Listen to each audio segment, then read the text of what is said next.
Good morning students.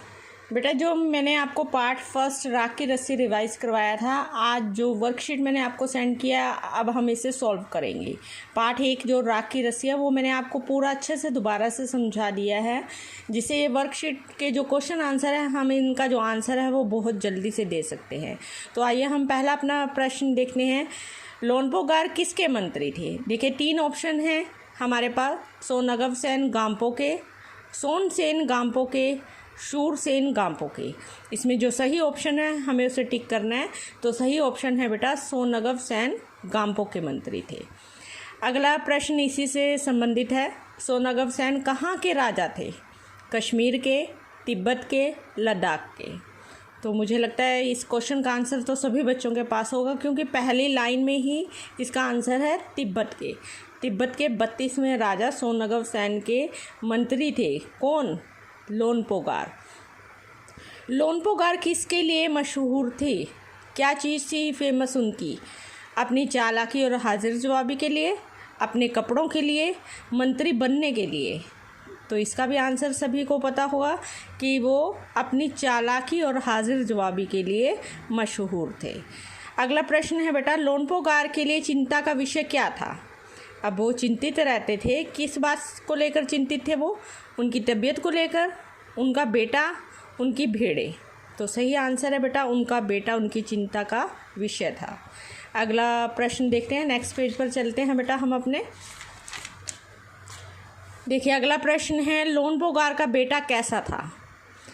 Option में है बेटा चालाक और होशियार था, चालाक और नादान था, या सीधा सादा था। तो सही आंसर क्या है बेटा हमारा? सीधा सादा। अगला प्रश्न है, लोनपोगार ने अपने बेटे को कहाँ भेजा? गांव में, विदेश में, शहर में। तो कहाँ भेजा था बेटा? भेड़ों के साथ उसे शहर में भेजा था। नेक्स्ट जो प्रश्न है, लोनपोगार ने अपने बेटे को क्या देकर शहर भेजा? क्या चीज़ थी वो जो उसे शहर देकर भेजी थी उन्होंने? 100 भेड़े, 200 भेड़े, 100 गायें। तो सही आंसर आप सबको मिल गया होगा इसका कि क्या भेजा था? 100 भेड़े। अगला प्रश्न है बेटा, लोनपोगार ने अपने बेटे को 100 भेड़े देकर क्या लाने के लिए कहा? 100 गेहूँ के बोरे, 100 जौ के बोरे, 100 ज्वार के बोरे। तो सही आंसर क्या है बेटा? 100 जौ के बोरे लाने के लिए कहा था। अगला प्रश्न है, लोनपोगार के बेटे ने किसे अपना हाल सुनाया? एक लड़की को, एक आदमी को, एक लड़के को। तो इसका आंसर भी सभी बच्चों को मुझे लगता है मिल गया होगा कि एक लड़की को उसने अपना हाल सुनाया था। अगला प्रश्न देखने हैं बेटा, लड़की ने लोनपोगार के बेटे की समस्या का सबसे पहले क्या हल बताया? अब देखिए 3 ऑप्शन हैं, उसमें सबसे पहले जो हल बताया था हमें उससे देखना है। यहाँ पर इस क्वेश्चन को हमने यहाँ थोड़ा मिसिंग था कुछ यहाँ पर, तो इसको मैंने इस तरह से एरो देकर लिखा है ताकि ये समझ में आ सके कि लड़की ने लोनपोगार के बेटे की समस्या का सबसे पहले क्या हल बताया। तो तीनों ऑप्शन में से जो सबसे पहले बताया था बेटा हमें वो चूज़ करना है। भेड़ों को बाज़ार में बेचने का हल उसने बताया, भेड़ों के बाल उतार कर बाज़ार में बेचने का हल बताया, या भेड़ों के सींग बाज़ार में बेचने का।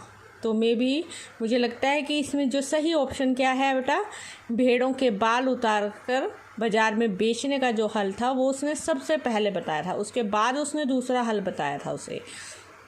अगला प्रश्न देखने बेटा, लोनपोगार अपने बेटे के द्वारा भेड़ों के बाल बेचने के कार्य से खुश क्यों नहीं हुए? क्योंकि उसने यह उपाय स्वयं नहीं सोचा था, क्योंकि उसने कम पैसों में काम किया था, क्योंकि वह उसे परेशान करना चाहते थे। तो सही ऑप्शन क्या है बेटा? क्योंकि ये जो उपाय था वो उसने स्वयं नहीं सोचा था, इसलिए वो उस बात से खुश नहीं थे। अगला प्रश्न है बेटा, लोनपोगार ने दोबारा अपने बेटे को शहर क्या देकर भेजा? पहली बार भी उन्होंने कुछ देकर भेजा, दोबारा फिर भेजा। तो क्या चीज़ थी वो? 100 रुपये देकर भेजा था, 100 भेड़ें दी थी, या 100 गायें दी थी। तो सही ऑप्शन क्या है बेटा? दोबारा भी उन्होंने 100 भेड़ें देकर ही उन्हें शहर भेजा था। अगला प्रश्न है, लड़की ने दूसरी बार क्या उपाय बताया? अब पहली बार का देखिए उपाय हमने चूज़ कर लिया था, अब दूसरी बार का देखना है। भेड़ों के बाल बेचने का, भेड़ों के सींग काट कर बेचने का, या भेड़ें बेचने का।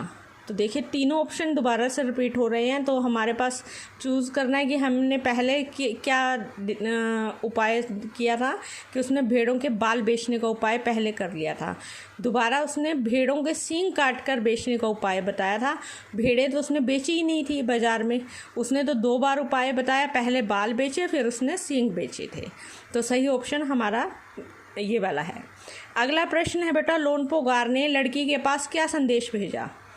9 हाथ लंबी राख की रस्सी बनाने का संदेश भेजा था, 9 हाथ लंबी रस्सी पहनने का, 9 हाथ लंबी राख बनाने का। तो क्या संदेशा था बेटा? वो संदेश था 9 हाथ लंबी राख की रस्सी बनाने का। ये सही ऑप्शन है। नेक्स्ट पेज पर चलते हैं बेटा हम अपने। अगला प्रश्न है बेटा, लड़की ने क्या शर्त रखी? अब लड़की ने जब संदेश सुना तो उसने एक शर्त रखी थी। क्या शर्त थी वो? 9 हाथ लंबी रस्सी हाथ में उठाने की शर्त थी, 9 हाथ लंबी रस्सी गले में पहनने की शर्त थी, 9 हाथ लंबी रस्सी बनाने की शर्त थी। तो क्या थी वो शर्त? 9 हाथ लंबी रस्सी गले में पहनने की शर्त थी। हाँ जी, लड़की ने रस्सी किस पर रखी? अगला प्रश्न है, पत्थर के सिल पर, पत्थर के बट्टे पर, पत्थर पर। तो सही ऑप्शन क्या है बेटा? पत्थर के सिल पर। रस्सी जलने पर किस आकार की राख बची? क्या आकार था? पेड़ के आकार की, रस्सी के आकार की, या पत्थर के आकार की? तो सही आंसर क्या होगा बेटा इसका? रस्सी के आकार की। जब उसने रस्सी को पत्थर पर रखकर जलाया तो रस्सी के आकार की राख वहाँ पर बचनी थी। लड़की की समझदारी के सामने किसकी चालाकी धरी रह गई? लड़के की, राजा की, लोनपो गार की? तो इसका आंसर आप सभी को पता होगा कि इसकी चालाकी उसके सामने नहीं चली थी, लोनपो गार की। अगला प्रश्न है बेटा, लोनपो गार ने लड़की के सामने अपने डैश की शादी का प्रस्ताव रखा? बेटी की, बेटे की, मंत्री की? अब लोनपो गार की बेटी तो नहीं थी, उसने अपनी भी शादी का प्रस्ताव नहीं रखा, बल्कि किसका? बेटे की शादी का प्रस्ताव रखा। और लास्ट क्वेश्चन देखते हैं बेटा हम। पाठ राख की रस्सी एक डैश कथा है। ये बेटा क्वेश्चन जो है ये आपके लेसन से रिलेटेड है, पर लेसन के बीच में कहीं नहीं है ये। तो इसका जो आंसर है शायद कुछ बच्चे अच्छे से दे पाएंगे इसे। लोक कथा है, घर कथा है, दंत कथा है। तो ये इसका आंसर है बेटा लोक कथा। जो लोगों के द्वारा कही गई कथा होती है उसे हम लोक कथा कहते हैं। जहाँ पर आपकी बुक में लेसन्स के नाम दिए होते हैं, इंडेक्स में इंट्रोडक्शंस दी होती है उन लेसन की, तो वहाँ पर लिखा हुआ है कि राख की रस्सी एक लोक कथा है। तो ये थे बेटा हमारे पार्ट फर्स्ट के जो वर्कशीट थी उसको आज हमने सॉल्व कर लिया है। तो आप इस सभी आंसर टैली कर सकते हैं। धन्यवाद।